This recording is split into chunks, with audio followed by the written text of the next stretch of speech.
right, we are back live again, and welcome again to another edition of our Behavior Talks. All right, so this week we're going to be talking about pencil grip, and especially the tripod grip. Overall, most of our talks have been very extensive, and they've taken a lot of time to get through most of our weeks. Hopefully now, as we've gotten over all the major topics, now we can start to get more and more focused on very, very specific topics. And hopefully that focus will allow us to keep our strains a lot more constrained and on time. All right, so why don't we get started today and talk about the tripod grip. All right, so now whenever you're talking about grip, you're talking about how someone's holding a writing utensil, whether it's to write, to draw, or to color. So this is going to be a skill that the child's going to need for all of their lives.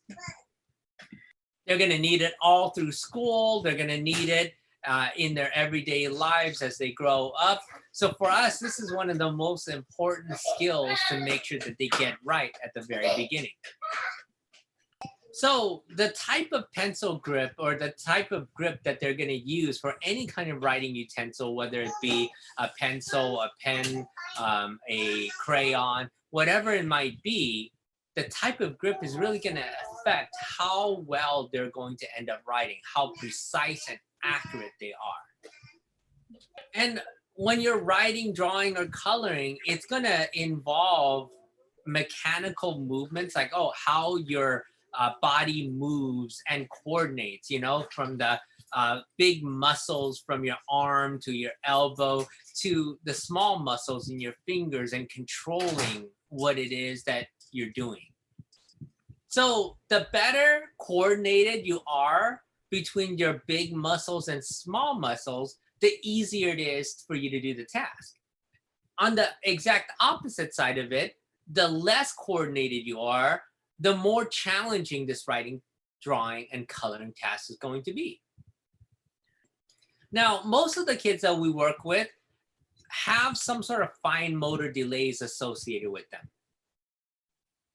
They might lack fine motor coordination and control, which means that, getting their fingers and their hands to copy or to do any movement is very, very challenging. And usually not only are they poorly coordinated, the problem is those small little muscles that they have in their fingers and their hands, they lack strength and they lack stamina, meaning like, to be able to do things, you have to have strength in your hands and your fingers to manipulate the environment. And not only that, you have to be able to sustain that for a period of time. So not only do they lack coordination and be able to copy whatever it is that you're doing with your finger movements on either hand or whatnot, they also lack the coordination between, what your small finger movements are doing and what your whole body hand movement is going to be doing. Now, there are things that are specific markers, like, things that when you take a look, like, that for sure tells me this child has some fine motor delays. One of the big signs is they don't use the pincher finger, So what happens a lot of the times is they will prefer using their whole hand, or they'll use their middle finger more than they would use these two. Another sign is that when you have them use these two fingers, they don't know what to do with these other fingers. So if you're asking them to do stuff, their fingers are always out there, not really doing anything other than getting in the way. So you can see this in my son. My son, whenever you ask him to do something, these fingers are always out there, and I have to always remind him to close these fingers so that then when he works, these fingers can be more clear and there's a lot less interference than when all these other fingers are involved. My daughter didn't have that problem. From a very young age, she already could, oh, when I need these fingers, all of these could close and I can manipulate stuff with these two pincher fingers. All right, so when you have these fine motor delays, one of the first things you really have to look at doing is, oh, we have to teach them how to coordinate all of their finger movements to get them more practice so that they get better and better at coordinating all of their finger movements. And we usually teach that through imitation. So we'll ask the child to copy us in a lot of things that we do. Oh, do this, do this, do this, do this, do this. All of those fine motor movements can be really challenging for kids. And so you start with the easiest ones, get them to be able to copy it, and then you gradually increase it to get more and more complex until you could do things where it's a lot more challenging for them, but they're able to establish coordination and control with those fingers. And when they can do it through imitation, then we teach them to be able to follow our instructions for those same things. Like, oh, show me 6, and they're able to show us. Oh, show me the peace sign, or give me a thumbs up. And that they can follow all those instructions as well as copy the actions what we're showing them. Now, that's working on the coordination, which is like, oh, how can I move each individual finger into a position where it can copy what somebody else is doing, or I can follow somebody's instructions in terms of, oh, what fingers they're looking for. But that doesn't address how strong their muscles are or how long those muscles can last. So in order to improve that, then we would build in exercises or activities for them that would build up their strength in these areas. So we would use things like clothespins and them learning to pinch and open clothespins and take them off things. We would have them use tongs to open and close and pick up things. So we would start with tongs that are really easy to maneuver to tongs that have a little bit more resistance to them. We might use theraputty, which is like Play-Doh to some degree, and then we have them learn to knead it and to use their hands and their fingers to get a lot of strength and exercise and endurance into those fingers. And so when we're taking a look at those fine motor delays, we're looking at addressing them across the board so that they can be used functionally when we're actually starting to have them write or to draw anything. So when we practice for the holding of a utensil, then we're looking at the mechanics of how you do it. Like, okay, what is the proper hold for it? Where does it need to go? When you're actually writing and drawing anything, how is your body position? Where are your arms supposed to be? And we look at all of those things and we teach those to the child, because most of the time in the beginning, they don't know any of those things. All right, so we have, through all the years of working with kids, there's just commonalities in terms of like, oh, the errors that kids make with their fine motor movements when writing, coloring, or drawing. One of the most common errors that kids make is that the pen leads where they write. So when I am writing across, the error that you'll see most kids make is this leads the way. So instead of the hand leading the way, the tip of the pen leads the way. So when they go across, what happens is this will go first, So they're going to start where they're going to start, and then the pen leads everything else. The byproduct of them doing that, you'll see immediately the wrist is going to go into a very awkward position, So usually when we're writing, this wrist is not moving very much. It's usually very, very straight. And when you go across, the hand leads you to go across. Once the child starts to do it, what happens is as soon as they start to move, the wrist starts to go out of position, and then they start to go and have the pen lead what they're doing. The thing that happens is that rather than, oh, when you're writing, it's only your arm that moves, for some kids, they'll move along with what they're writing, you know? And so it's the whole body rather than like, oh, the body remains stable and it's only the arms that are moving to control the movement of the writing utensil. The thing that happens is that they don't know what to do with their limbs when they're writing or they're drawing, you know? So like, oh, if I'm asking them to go across, a lot of times everything kind of goes wrong, okay? So, oh, they go across, then the wrist goes out of whack, and then you'll see either the shoulders go tighten up, but then this is really tight in, and so they're going awkwardly across, versus when you take a look at anybody else, oh, when you ask me to go across, the hand leads, the wrist remains straight, and then the whole arm kind of moves along with the elbows flaring out, not tucked in, and your shoulders are not in a very stiff, awkward position. Now, the problem with all these fine motor delays and their coordination and strength and stamina is that then the child, if you ask them to use a writing utensil, will grab it in the way that they're most comfortable with, you know? So for some kids, it's just grabbing like this, you know? For other kids, it's gonna be grabbing it however they feel the most comfortable with.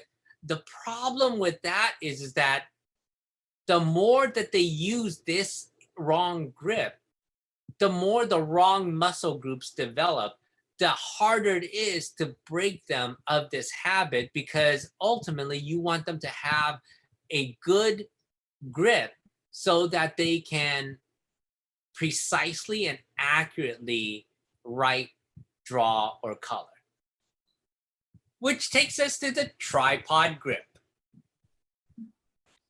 So the tripod grip is the most recommended grip because it offers the most precision. You can write smaller and more precise with this grip than any other grip because it allows for small finger movements in there. The problem with this grip is that it requires all the areas where your child usually is not good at.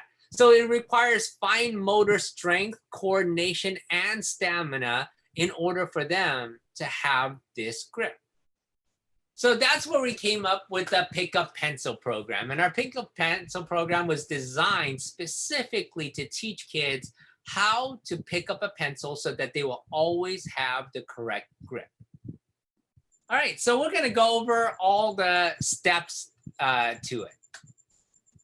Just like all the things that we've gone over, these steps are not like a hard rule book. It's not like you have to follow each step in this exact sequence.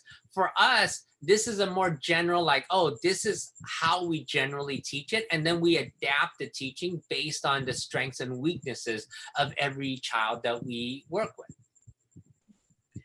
So one of the first steps is, well, when you have a pencil, you have to know, and this is a pen. I'm too lazy to go get a pencil. But anyways, like when you have a writing utensil, there's the writing end and then there's the non-writing end.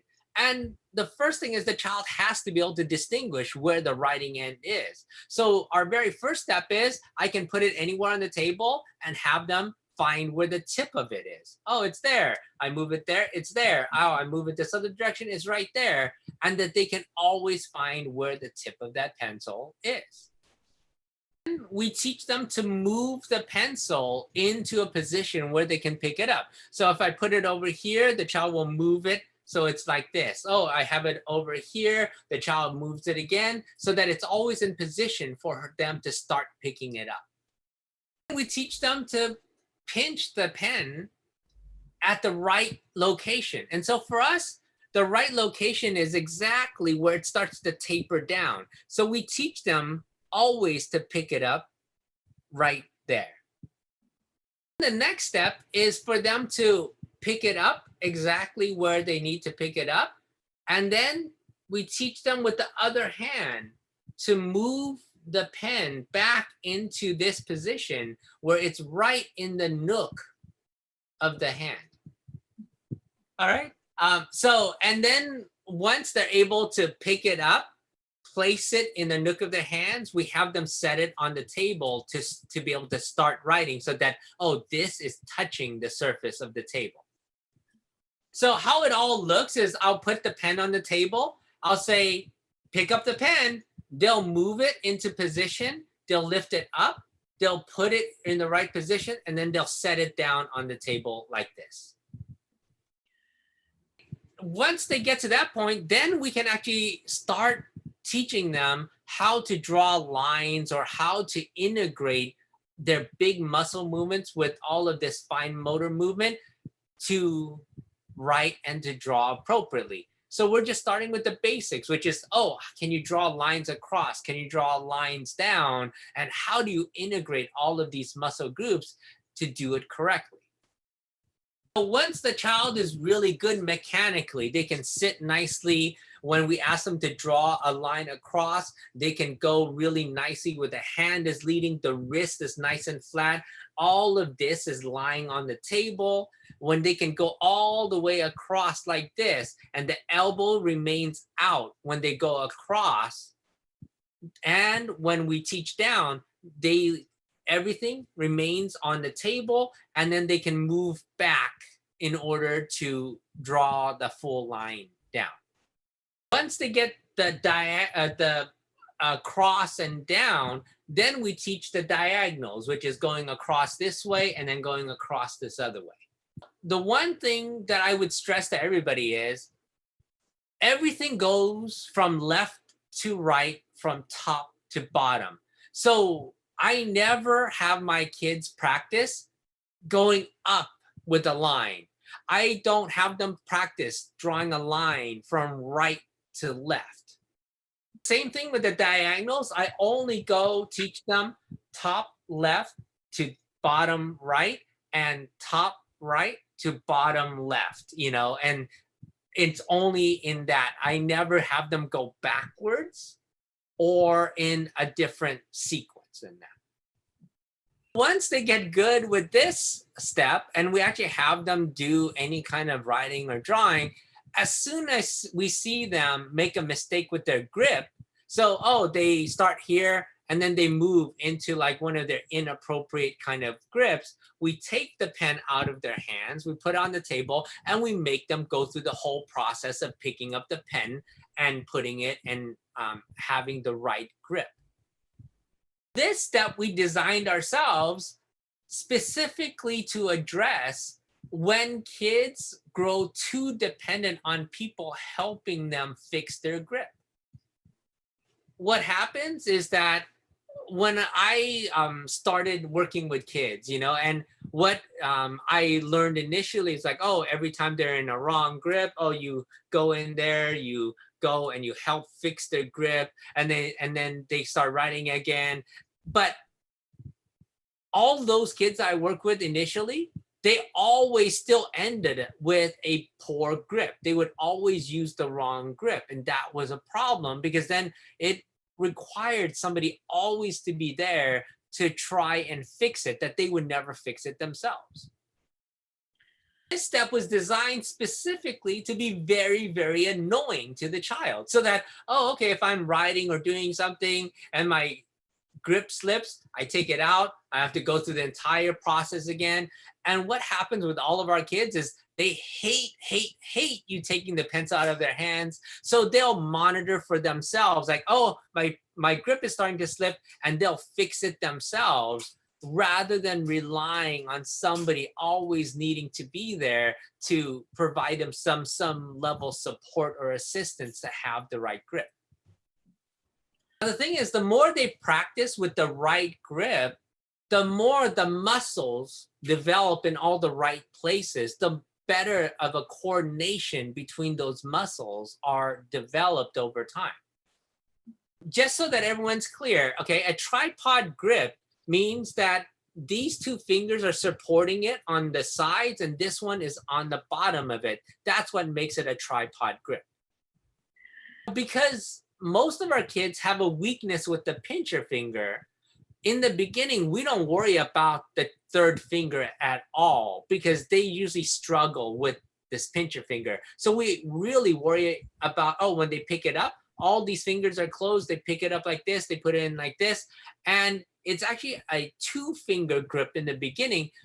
But what happens with almost all of our kids is over time, this finger naturally kind of slips in there to support it, even though we didn't specifically target that finger being there. 유가 엄마 하는 거 잘 봐.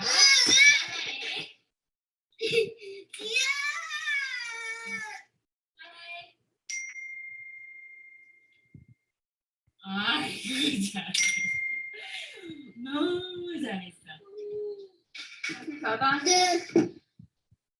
여기 뜨면 안 돼. 네. 아니 잘못 잡았어. 다시 잡아. 아니 이렇게 잡으면 안 되지? 네. 이렇게 잡아야지.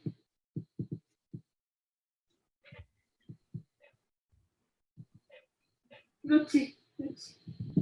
여기 하나 손 다 아니 손 닿아야지. 이렇게 그렇지. 선생님 손 다 이렇게 닿아야지. 바닥에.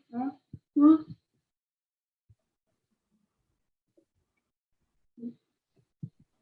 잘했어요.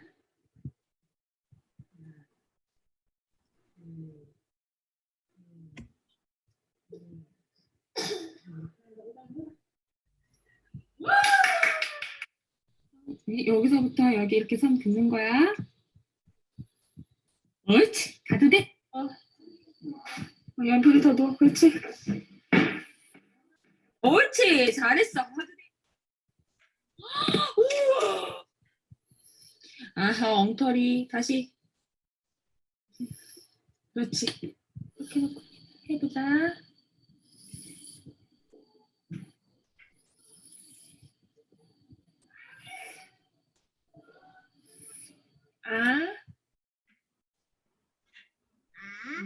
야.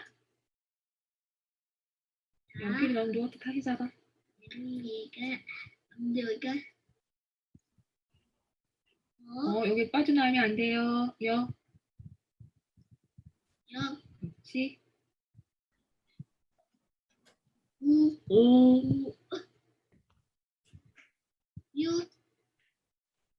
All right, so that's one example, and then we'll show another example here.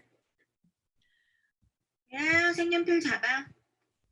하나, 둘, 셋, 넷. 잘했어. 이거 잡아봐. 이거 봐. 이렇게 해도 움직이지 않아야 돼. 이렇게 해도 움직이지 말아야 돼. 자, 이렇게 해봐. 움직이지 말고. 잡고 있어. 그렇지. 잘했어. 돌릴 때 이렇게 움직이지 않는 거야. 자, 잡아.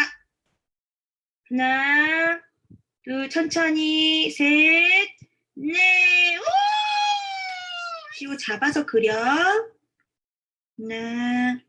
둘, 셋, 넷. 잘했어요. 화이팅! 가서 놀아. 손목 들지 말고. 굿. 잘했어.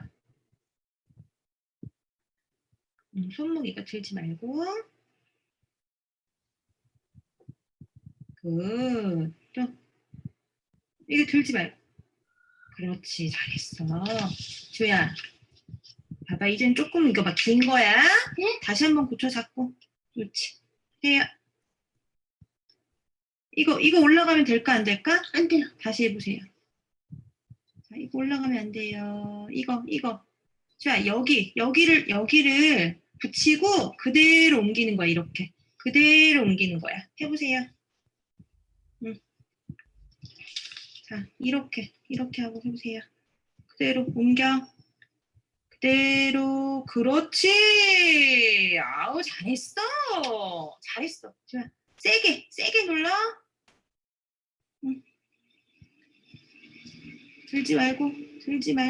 들지 말고 여기로 옮겨. 아니 이렇게 하라고. 그렇지.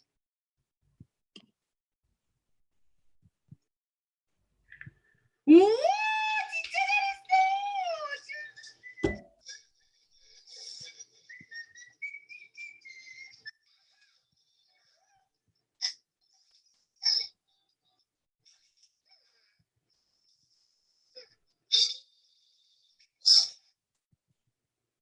All right. So a couple of examples just to kind of show you kind of like how we've progressed with different kids and the different things that we worked on. Now, the last clip is actually has nothing to do with handwriting or the tripod grip or pick up pencil program. It's a video I promised like, I don't know, 2-3 weeks ago about playing rock, paper, scissors. 따라해. 잘했어. 따라해봐. 오, 잘했어. 유준이 잘했어. 아, 유준아, 손 내리고. 가위네. 잘했어. 유준이, 바위네. 바위. 다시, 손 내리고. 바위네. 잘했어. 보네. 그렇지. 잘했어. 손 내리고. 가위네. 잘했어. 손 내려. 바위네. 그렇지. 잘했어, 유진이. 주먹이 보자기랑 있는데 보자기가 주먹을 후악 감쌌어. 누가 이겼어? 뭐가 이겨? 맞았어. 보가 이겼어. 그럼 이번에는 주먹이랑 가위가 있는데 가위가 주먹을 자를 수가 있어 없어? 없죠. 그럼 누가 이겼어? 자를 수 없어. 누가 이겼어? 가위. 아니, 자르고 싶은데 못 잘라. 누가 이겼어? 누가 힘이 세 지금? 주먹이. 네. 그러면 가위랑 주먹이랑 있으면 누가 이겨?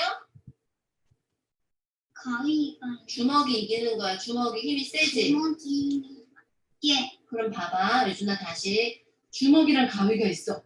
가위가 주먹을 자를 수 있어 없어? 자를 수 없죠. 그럼 누가 이겼어?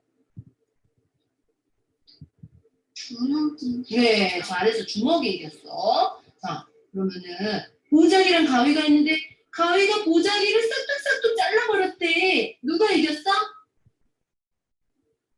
가위가 이겨. 그렇지, 잘했어. 가위가 이겼어. 봐봐, 보자기랑 주먹이 있어. 보자기가 주먹을 어떻게 해? 쪽쪽쪽쪽. 아니, 보자기가 주먹을 슉 감쌌대. 그럼 누가 이겼어? 슉 하니까 누가 이겼어? 보가 이겨. 맞아. 보가 이겼어. 그냥 보 주먹 감기하니까 보 이겨. 그렇지. 누가 이겨? 가위가 자르니까 가위가 이겨. 그렇지. 누가 이겨?